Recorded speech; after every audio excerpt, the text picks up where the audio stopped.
नमस्कार. आपण ऐकत आहात शब्दसंवाद, कथा, आठवणी आणि प्रेरणेचा एक मनमोकळा प्रवास. ऐकूया सौ श्रद्धा राणे पोवार लिखित बदल. वाचन सौ श्रद्धा राणे पोवार. तुम्ही कधी लक्षात घेतलंय का, घरात जेव्हा खूप माणसं असतात ना, तेव्हा आपल्याला थोडी स्वतःची जागा हवी असते. आणि जेव्हा तीच माणसं निघून जातात तेव्हा आपल्याला तीच गडबड, तोच आवाज परत हवासा वाटतो.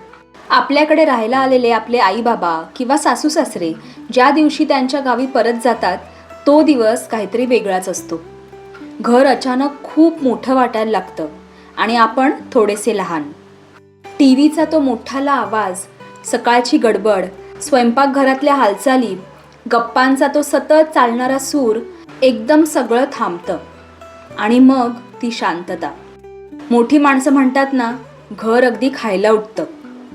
ते नेमकं काय असतं हे त्या दिवशी खरंच जाणवतं. हा सुद्धा एक प्रकारचा बदल असतो. भलेही तो छोटा वाटत असला तरी त्याचा परिणाम खूप खोलवर होतो. कशातच मन लागत नाही.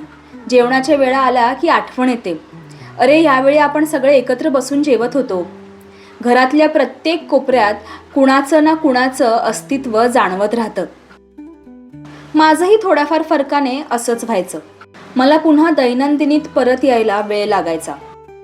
सगळं रुटीन पुन्हा सुरू करायचं असायचं, पण मन अजूनही त्या गेलेल्या क्षणांमध्ये अडकलेलं असायचं. पण हळूहळू मी स्वतःला एक गोष्ट शिकवायला सुरुवात केली की बदल टाळता येत नाही, पण त्यांना स्वीकारणं आपण करू शकतो.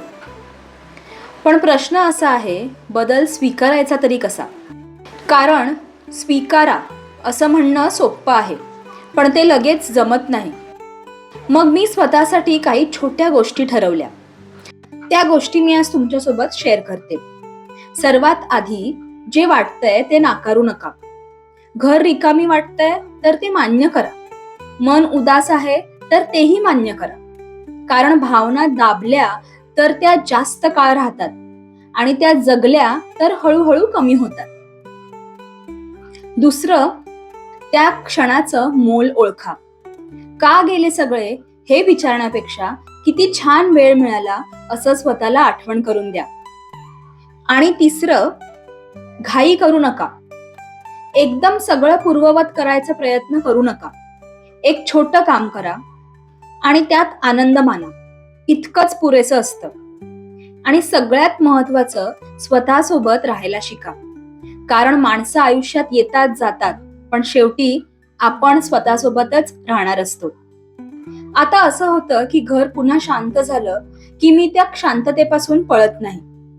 उलट थोडा वेळ घेते आणि त्या शांततेत स्वतःसोबत बसते. पहिल्यांदा थोडं अवघड वाटतं, काय करावं कळत नाही, पण हळूहळू तीच शांतता एक दिलासा बनते.